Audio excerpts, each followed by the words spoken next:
Hi, everybody. Welcome to Katie in the Morning. I'm Katie Page, Director of Member Relations at the National Association of Healthcare Assistants. I have a very important question for you guys before we kick anything off. Is abusing your mouse on your computer considered animal abuse? Because if so, I am turning in Gary Omart right now. He's over there like power clicking that poor little mouse. I can hear it from clear over here. So I was just giving Gary a hard time. There is one thing I'd like to mention before we kind of start today's segments. A big part of CNA Fest 2018 was writing your own stories. Several people went home. We're going to finish their stories there and then send them in. I would highly encourage you to do that. We have several stories here already, but you can either mail them to the NACA office. Our address is right on the website under Contact Us. You can also email them in. All of our email addresses are the same except for the first part of it. So for instance, mine's K Page, my first initial last name at nacacna.org. J Wellman, first initial last name at nacacna.org, and that's all of the staff here. So you have D Henning, which is Dane. You have L Sweet, which is Lisa. L Porter, which is Lori. K Page, which is me.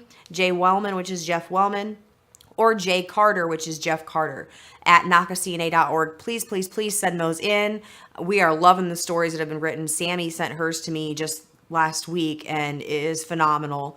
So let's get those stories in here. Let's get that book published and get our positive message out there into the world about what being a CNA is really, what we really do on a daily basis. We're not thieves. We're not drug users. We're not abandoners. We're not abusive people. We are here. We are caring for other people in the most passionate way, in the most professional way. And honestly, I think it's time that we stop letting one bad CNA or one uneducated CNA ruin it for the rest of us.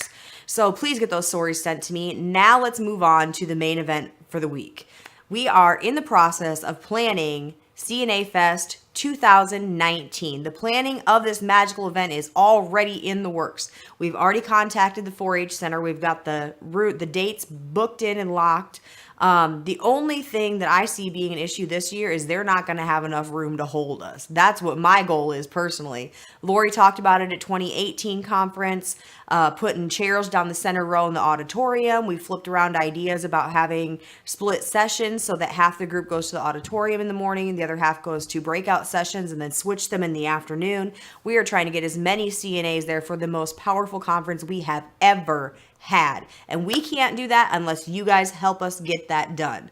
So let's talk about planning for 2019. The dates that you need to plan for: August 28th and 29th, 2019. Early bird registration starts on the 27th. Conference kickoff is August 28th. The second day is education events, red carpet event, and the K2Q ceremony, which is on August 29th. And of course, we cannot forget the after party, which follows the K2Q ceremony. Word has it that we're having the same DJ that we had this year. I think he did an amazing job switching out the dancing and karaoke, doing those announcements for us, just like kind of on a whim. He didn't have very much planning on. That was our mistake. That was on our fault because we didn't specify that we wanted DJ and karaoke. So they ended up going out, getting their karaoke equipment, coming in and setting it up for us just for our group. I did have a chance to talk to Wayne, who was the DJ, for a few minutes every now and then. He said straight up to me, this is the best group that I have ever DJ'd for. So that just kind of, that's the enthusiasm, the positivity that we radiate as a group of people. So that's just a little bit about CNA Fest 2019. We're going to take a short break, and when we come back, we're going to talk about it just a little bit more.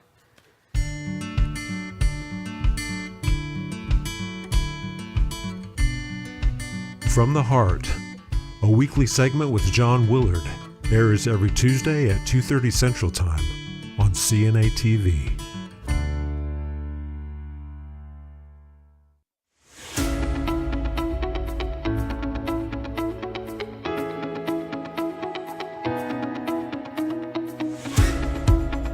Watch Grassroots Advocacy with Jeff Wellman, Thursdays at 2:30 Central on CNA TV. Welcome back to Katie in the Morning. Today we're talking about CNA Fest 2019. I've just released the dates to you guys, so I'm going to go with a suggestion from two of our individual members. That's Geraldine Mackey and Raymond Beavers. As soon as they get the dates, they put their requests for time off in the minute they get them, a year in advance, to make sure they have the time off. One of the things I wanted to kind of mention about them, and it kind of goes with our next slide, is fundraising for the event. Fundraising and who is selected. How do you select who is coming? Make sure to tell your community who we are, what CNA Fest is, when it is, where it is, and why you want to go. Not just because of the education, but the networking, problem solving, the enthusiasm, kind of relighting your passion for what we do. There are two kinds of people who attend CNA Fest. This is a very common, well-known phrase from Lori. There are those who deserve to be there, and there are those who need to be there. I can tell you guys, my very first conference in 2012, I wasn't one of the people that deserved to be there. I was one of the people that needed to be there. I had already been a CNA for about 7 years, and I was completely 100% in the negative side of the pool. I mean, if I didn't want you working at my facility, you didn't last long because I either harassed you until you quit, or I found a reason to get you fired. And being at that conference and being around all these positive, energetic, knowledgeable, skilled CNAs completely flipped me as a CNA. I went there as a CNA and I left as a professional CNA. That is the power of conference. That's the power of NACA. If people go there and take in all the information, all the experience, it can literally change your course as a professional CNA. Now, the people that deserve to be there, these are the ones that you see nominated year after year after year for the K2Q Awards. This year, I really do want to stress individual members, don't be afraid to nominate yourself. We are not going to brag about you unless we know what we're bragging about. So you brag about you to us, and we'll brag about you to everybody else. We have no problem doing that. Like I said, we don't know what you're doing unless you tell us what you're doing in your community, in your facility, in your neighborhoods, in your professional lives. Tell us the things that you are doing. Highlight that. The question probably won't be released for the essay and the K2Q categories until later in the year. But like I said, the dates are set. The agenda is almost half planned already. The board of directors are the ones who are deciding the theme this year, which means they will probably decide what the question is for the essay scholarships as well. Also, when you're going to fundraise, Geraldine and Raymond they are like head of the pack here. Like we talked about them earlier.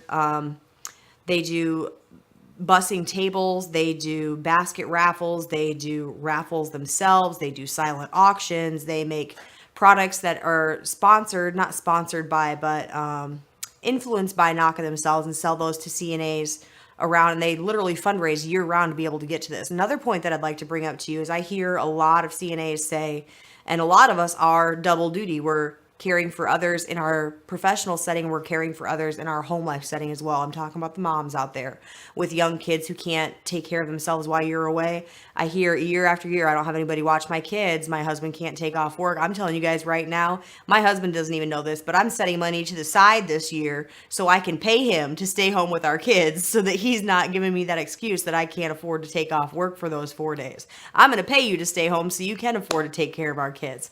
Talk to your moms, dads, aunts, uncles, best friend. Plan well in advance. Somebody to watch the kids while you're there. You deserve to be at CNA Fest 2019. We dedicate our entire lives professionally to the people that we care for, and this is a time that we can highlight you guys, can put you up on a pedestal, make you feel good about what you do during this 3-day. Our goal for you at CNA Fest 2019 is to make you feel as motivated, as recognized, give you as much education as we possibly can in that 2.5-day span everything. We exhaust ourselves to make sure you guys have the very best experience that you possibly can. Keep everything going the way it is. You guys are doing an amazing job kind of paving that front line for CNA caregivers, CNAs, assisted living, home hospice, home health care, nurse techs. We saw a lot of nurse techs at 2018. Just keep going out there and fighting the good fight. And you guys have a wonderful day. And I will see you right back here tomorrow at 10 a.m. for Katie in the Morning.